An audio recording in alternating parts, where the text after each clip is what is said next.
Buenos días, esto es Emilcar Daily, un podcast sobre tecnología en general, Apple en particular, productividad personal, cultura de Internet y francamente cualquier cosa que me interese. Hoy es martes 6 de febrero de 2024 y este es el capítulo 2471. Yo soy Emilcar y hoy te voy a contar el comienzo de la guerra de los navegadores en iOS. ¿Cuántas veces me habréis dicho si pudiera pagaría por Emilcar Daily? Pues ahora puedes hacerlo suscribiéndote a Emilcar Daily Premium, una versión con sonido HD, acceso anticipado y sin publicidad de tu podcast favorito y con todos sus capítulos de lunes a viernes. Olvídate de la parte contratante de la primera parte y ve a emilcar.fm/daily para suscribirte por apenas 3 euros al mes, eligiendo el plan anual. Hace justo una semana, el martes pasado, te hablaban en el capítulo 2466 de el fin del monopolio de Safari en iOS. Y te explicaba muy ufano de mí, por un lado, que como en su momento se le tuvo que obligar a hacer a Internet Explorer en Windows, qué vergüenza Apple. Cuando ejecutas por primera vez Safari a partir de iOS 17.4 te va a sacar una ristra de navegadores alternativos. Y por otro lado también se va a permitir que esos navegadores tengan su propio motor de renderizado, porque hasta ahora los navegadores que existían en iOS eran pues simplemente máscaras del mismo motor de renderizado que es el de Safari, y en el motor de renderizado es donde un navegador se la juega.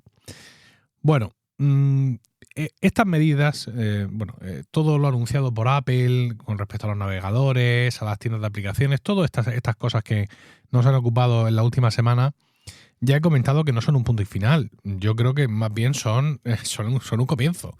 Quiero decir, la Unión Europea ahora tiene que analizar todas las consecuencias técnicas de estas nuevas normas, de estos nuevos kits de desarrollo, de toda la documentación técnica que ha vertido Apple en su web y ver si esto es forma de cumplir con la DMA o si Apple los está tongando o está levantando otro tipo de barreras para evitar conseguir lo que la Unión Europea con su legislación propone. Pero la realidad es que esto es así hoy. Es decir, si tú en marzo en iOS 17.4 quieres estar aprovechando algunas de las nuevas posibilidades, pues todo eso te lo tienes que fumar. Otra cosa es que de pronto aparezca la Unión Europea en junio y le diga, pues mira, para empezar te voy a cascar una multa de 50 millones de euros porque hoy es hoy. Y ahora, para terminar, me vas a escribir 50.000 veces, no seré un cabronías monopolista. Que nunca se sabe lo que puede pasar, pero lo que sí tienes claro es que hoy esto es lo que hay que cumplir.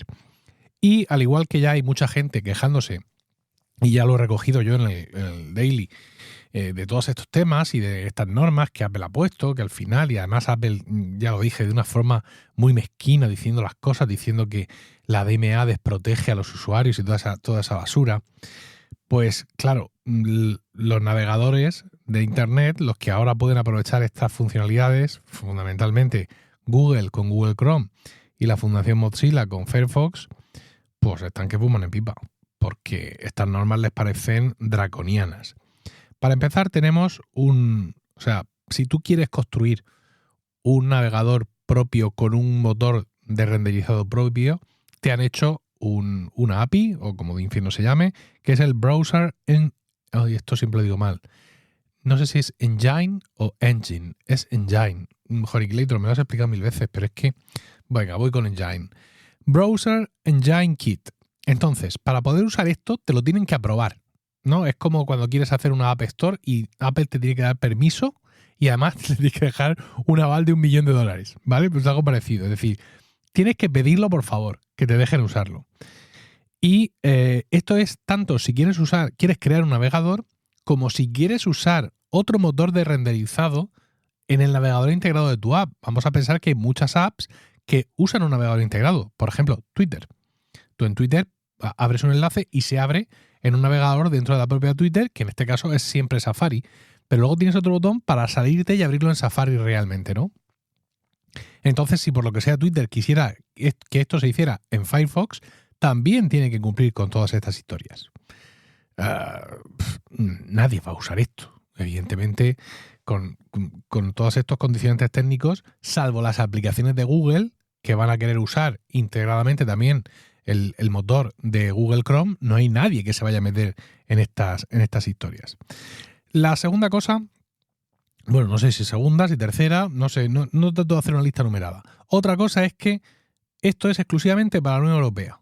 Es decir, Apple no ha aprovechado que el Pisuerga pasa por Valladolid para ampliar esta liberalidad al resto del mundo, como sí ha hecho en alguna que otra cosa.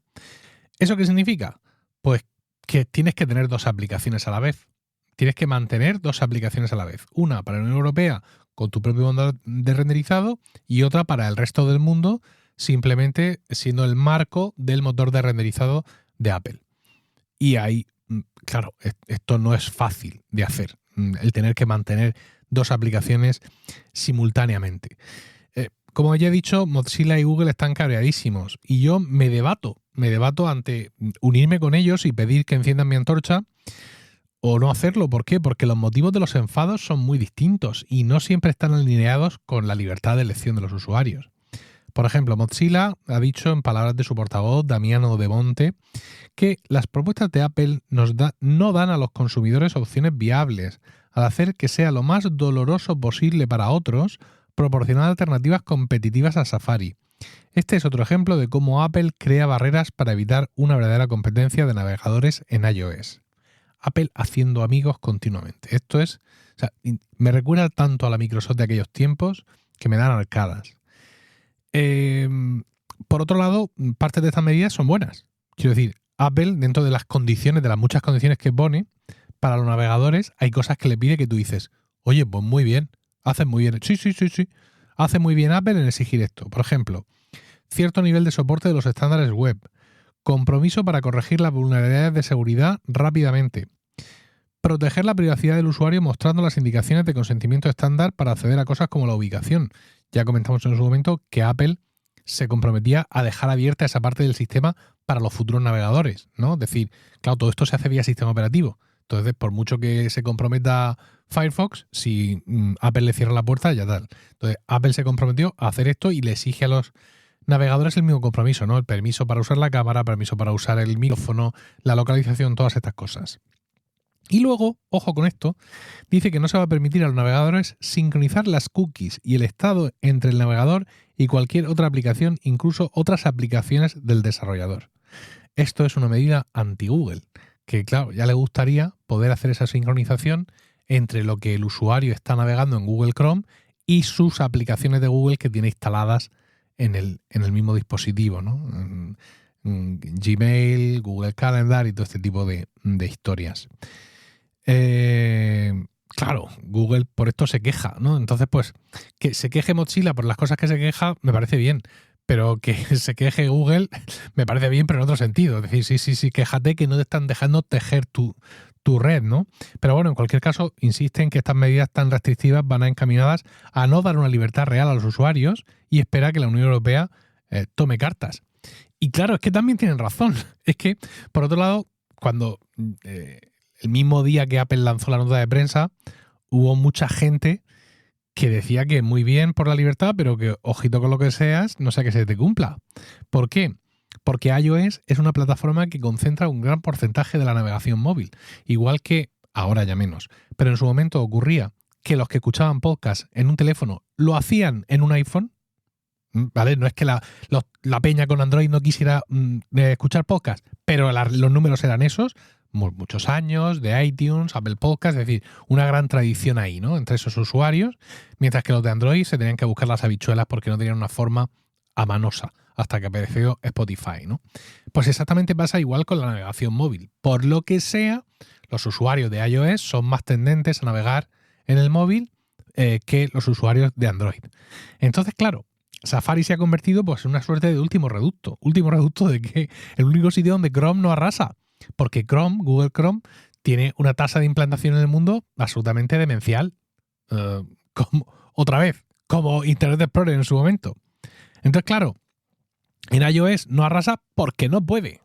Porque aunque exista Google Chrome y la gente se lo instale y lo use, pero el motor de renderizado, que insisto, que es lo que cuenta, es el de Safari. Entonces, claro, ahora con estas medidas destinadas a evitar el monopolio de Safari en iOS, se le pone en bandeja a Chrome el último territorio que le quedaba por conquistar, ¿no? Y obtener pues ya casi, pues ya cuesta abajo y sin freno, ¿no? Un monopolio de facto, que esto tampoco es bueno. Es decir, venimos de intentar evitar un monopolio en iOS y las medidas que vamos a tomar para ello van a conseguir que Chrome obtenga un monopolio universal. Pues no sé qué es peor, realmente. No sé qué es peor. Ars Technica, el blog de tecnología, informó, además, hace ya unos meses, en una noticia como un poco sensacionalista, que Mozilla y Google estaban trabajando en versiones de sus navegadores para iOS que violaban las normas de la App Store. Una cosa, pensaba tú, estos se quieren hacer un Epic, ¿no? Quieren colar las versiones aquí por la puerta de atrás, lo que sea. No, simplemente pues estaban adelantando trabajo, evidentemente. Claro, yo no sé si el trabajo que han adelantado es aprovechable, si está en consonancia con los requerimientos técnicos de este, ¿cómo se llamaba? Browser Engine Kit, o si es trabajo perdido o qué. Pero bueno, la realidad es que marzo está a la vuelta de la esquina, nos estamos comiendo el año, pero a una velocidad de vértigo, que diría mi querido David Isasi. E insisto, marzo está ahí con iOS 17.4 y vamos a ver esta gente si quiere estar de inicio o si prefiere estar bien y esperar un poco más. Es decir, aquí hay muchas... Hay más preguntas que respuestas. Pero y a estas alturas del partido la cosa tendría que estar un poco más achuchada. Que yo creo que eso además ha sido otra de las cosas que ha hecho Apple, ¿no? Para poner más piedrecicas en el camino. Y es todas estas cosas, todas estas API, todos estos kits y todos estos developers, no sé qué, a finales de enero. Que tenga la gente un mes y medio y el que quiera trabajar, que trabaje y el que no, tela.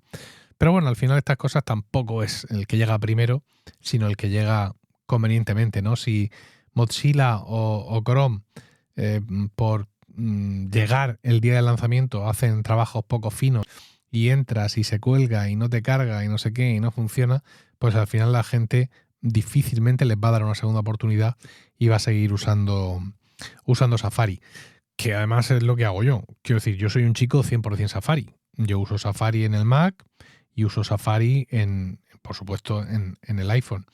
Es más, hubo un tiempo cuando tenía PC en el trabajo que también estuve usando Safari en el PC del trabajo todo el tiempo que Apple lo permitió, ¿no? Hasta que dejó de darle soporte. Entonces, claro, para mí esto yo lo sigo y yo soy antimonopolista y tal, pero no es algo que a mí realmente me vaya a beneficiar. Es decir, no estoy en Safari, en iOS, y cuando llego al Mac y abro mi Chrome o mi Firefox, ¡ay, por fin he llegado! No, yo no tengo todo eso. En el Mac es cierto que tengo Firefox, sobre todo por si alguna web oficial de algún organismo público se pone un poco tonta. Y también uso Brave como navegador basado en Chromium para entrar a aquellas web que requieren ser navegadas con un navegador basado en Chromium. Por ejemplo, Riverside. Riverside.fm es el servicio web que yo uso para grabar podcast en remoto y lo uso con Brave sin ningún problema. Eso sí, la semana pasada, por primera vez en años, tuve que instalarme Google Chrome. ¿Por qué? Porque quedé con Víctor Correal para grabar un capítulo de su podcast No es asunto vuestro. Él, que es un cabezón, lo hace con Zencastr y Zencastr necesita Chrome, pero además Chrome. O sea, estaba con Brave y no sé qué, y se cortaba, y a él no lo veía bien, y no sé cuánto, pero me instalé Google Chrome y a partir de ahí como la seda. Pues un ejemplo más del pernicioso software que es Zencastr. Pero vamos, conforme estoy grabando esto, estoy abriendo ClimateMac 10 para desinstalar por completo Google Chrome. O sea que ya se me había olvidado que estaba ahí y al preparar este podcast me he dado cuenta y me lo quito de en medio. También he de decir que cuando he abierto Google Chrome para ir a desinstalarlo eficientemente y del todo, me he ido directamente a la opción de eliminar malware. Pero no sé por qué no está ahí. Yo creo que es el sitio donde debería estar Google Chrome a la hora de desinstalarlo, pero no. En CleanMyMac aparece como una aplicación más y bueno, ya la he desinstalado. 1,43 gigas. Dime tú si esto es malware o no es malware. Nada más, espero tus comentarios en Mastodon, @emilcar.social, allá donde me encuentres o en la comunidad de Weekly en Discord.